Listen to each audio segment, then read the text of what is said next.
안디옥 교회의 탄생, 안디옥 교회의 탄생이라는 제목으로 주의 말씀을 증거하겠습니다. 교회는 어떻게 탄생할까요? 교회는 순교자의 피로 탄생합니다. 그냥 아무런 대가 없이 교회는 탄생할 수 없습니다. 오늘 본문의 첫 번째 구절인 19절 말씀은 이렇게 시작이 됩니다. 그때에 스데반의 일로 일어난 환란으로 말미암아 흩어진 자들이 베니게와 그브로와 안디옥까지 이르러 유대인에게만 말씀을 전하는데, 본문은 안디옥 교회의 탄생의 직접적인 원인을 스데반의 순교라고 말하는 것입니다. 이처럼 하나님은 박해와 환란이라고 하는 인간이 전혀 상상할 수 없는 방법으로 교회의 역사를 주관하십니다. 형제들아, 내가 당한 일이 도리어 복음 전파의 진전이 된 줄을 너희가 알기를 원하노라. 어떤 이들은 투기와 분쟁으로, 어떤 이들은 착한 뜻으로 그리스도를 전파하나니, 그러면 무엇이냐? 거칠애로 하나 참으로 하나 무슨 방도로 하든지 전파되는 것은 그리스도니, 이로써 나는 기뻐하고 또한 기뻐하리라. 이처럼 성숙한 그리스도인은 삶의 기준을 복음 전파에 두는 사람입니다. 내가 무슨 일을 만났든지, 내가 무슨 일을 당했든지 복음 전파가 되었다면 그것은 기쁜 일이지만, 복음 전파가 되지 않았다면 그것은 슬픈 일이라는 것입니다. 지금 나의 마음의 상태보다 더 중요한 것은 복음 전파의 진전도라는 것입니다. 어제 주일 예배 때 저는 이런 도전을 여러분에게 드렸습니다. 여러분은 지금 예수를 믿음으로 어떤 은혜를 누리고 계십니까? 여러분은 지금 예수를 믿음으로 어떤 고난을 받고 계십니까? 우리 장로님 한 분께서 자신은 지금까지 안타깝지만 그리스도를 위해서 고난을 당해본 적이 한 번도 없었다라고 말씀하셨습니다. 그동안 자신이 당한 고난은 스스로의 실수와 잘못으로 인한 것이지 정말 그리스도를 위해서 당해본 고난은 없었다라고 우리 장로님께서 말씀을 하셨습니다. 참 공감이 됩니다. 우리는 우리의 잘못으로 인하여 당하는 고난과 그리스도를 위하여 당하는 고난을 명확히 구분할 필요가 있습니다. 과연 그리스도를 위하여 당하는 고난은 어떤 고난일까요? 지금의 시대는 종교의 자유가 있기 때문에 우리가 예수를 믿는다고 해서 감옥에 갇히지 않습니다. 교회를 다닌다고 해서 벌금을 내지는 않습니다.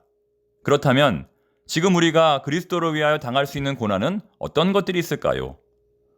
방금 살펴본 것처럼 우리 삶의 기준이 복음의 진전도에 있다면 그것이 바로 그리스도의 고난을 당하는 것이 될 것입니다. 우리가 주의를 하다 보면 여러 가지 부분에서 다른 사람들과 갈등을 하게 됩니다. 모든 사람들이 선한 마음으로 주의를 하게 되지만 일이 진행되다 보면 본의 아니게 상처를 받는 분들이 있을 수 있습니다. 의도치 않게 소외를 당하는 분들이 있을 수 있습니다. 그러다 보면 교회는 흔들리고 성도 간의 신뢰는 깨어질 수밖에 없습니다. 과연 우리가 주의를 하다가 억울한 일을 당했을 때, 억울한 고난을 당했을 때 우리는 어떻게 해야 할까요? 최선을 다해 주의를 하다가 오히려 상처를 받았을 때 우리는 어떻게 해야 할까요? 그럴 때 우리는 바울의 마음을 생각해야 합니다. 내가 무슨 일을 만났든지 간에, 내가 무슨 일을 당했든지 간에 나로 말미암아 복음을 전파하는 일이 이루어졌다면, 하나님을 예배하는 일이 이루어졌다면 그것은 기쁜 일이다 라고 하는 바울의 마음을 본받아야 합니다. 바울은 그렇게 많은 교회를 세우고 그렇게 많은 지역에 선교 여행을 다녔지만 그럼에도 불구하고 단 한 번도 사람들로부터 환영받지 못했습니다. 인정받지 못했습니다. 오히려 복음을 전해준 사람들로부터 박대와 무시를 당했습니다. 하지만 그럼에도 불구하고 바울은 매우 기뻐했습니다. 왜냐하면 자신의 마음의 상태보다 더 중요한 것은 복음 전파의 진전도였기 때문입니다. 애매히 고난을 받아도 하나님을 생각함으로 슬픔을 참으면 이는 아름다우나 죄가 있어 매를 맞고 참으면 무슨 칭찬이 있겠느냐는 베드로전서 2장의 말씀을 깊이 묵상하며 모든 고난으로부터 승리하는 우리 모든 청파동의 성도님들이 되시기를 바랍니다.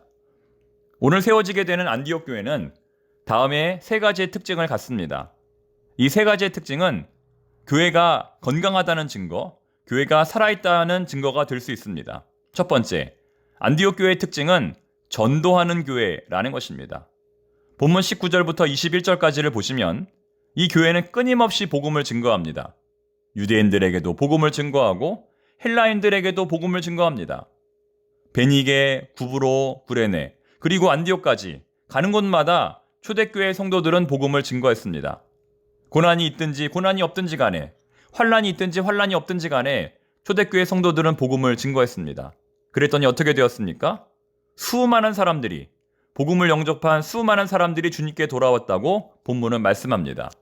두 번째 안디옥 교회의 특징은 성장하는 교회라는 것입니다. 본문 22절부터 26절에 그 내용이 나옵니다. 복음을 영접한 수많은 사람들은 안디옥이라고 하는 장소에 정기적으로 모이게 되었습니다. 이러한 소식을 들은 예루살렘 교회는 그 안디옥에 바나바와 사울을 파송하게 됩니다.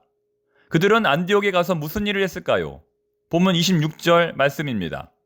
만남에 안디옥에 데리고 와서 둘이 교회에 1년간 모여 있어 큰 무리를 가르쳤고 제자들이 안디옥에서 비로소 그리스도인이라 일컬음을 받게 되었더라.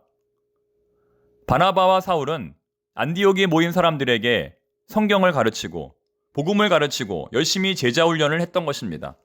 그들이 더 성장할 수 있도록 말씀과 기도의 훈련을 그들에게 하였던 것입니다. 그 결과 그들은 그리스도의 제자가 되었고 다른 사람들로부터 그리스도인이라 일컬음을 받게 되었습니다. 세 번째, 안디옥 교회의 특징은 구제하는 교회라는 것입니다.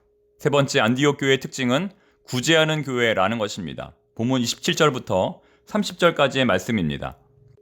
예루살렘 교회는 안디옥에 있는 사람들에게 복음이라고 하는 영적인 선물을 주었습니다. 하나님의 말씀이라고 하는 신령한 복을 선물로 주었습니다. 그렇다면 안디옥 교회는 예루살렘 교회를 향하여 어떤 선물을 해야 할까요? 헌금이라고 하는 물질적인 선물을 해야 합니다. 이것은 당시의 특정한 상황과도 연결이 되는데 아가보라고 하는 예언자의 예언을 따라 천하에 큰 흉년이 들게 되었습니다. 역사적인 기록에 따르면 로마의 황제 글라우디오 때에 세계적인 흉년이 4차례가 있었는데 그 중에서 한 번이 여기에 해당된다고 볼 수 있습니다. 예루살렘 교회는 흉년이라고 하는 국가적 재난을 당하게 되었고 상대적으로 풍요로웠던 안디옥 교회는 재정적으로 어려움 가운데 있는 예루살렘 교회를 헌금으로 물질로 도와주었던 것입니다. 이로써 오랜 세월 동안 유대인들과 이방인들 사이를 갈라놓았던 적대감이 말끔히 사라지게 되었습니다. 안디옥 교회 성도들은 그리스도를 향한 그들의 사랑을 이렇게 표현한 것입니다. 재밌는 사실은 예루살렘 교회로부터 안디옥 교회로 파송되었던 바나바와 사울이 이제는 안디옥 교회로부터 헌금 전달의 사명을 가지고 예루살렘 교회로 파송되었다는 것입니다. 우리 청포동 교회는 이런 안디옥 교회가 가지고 있는 이 세 가지 특징을 그대로 이어가는 건강한 교회, 살아있는 교회가 될 수 있기를 바랍니다.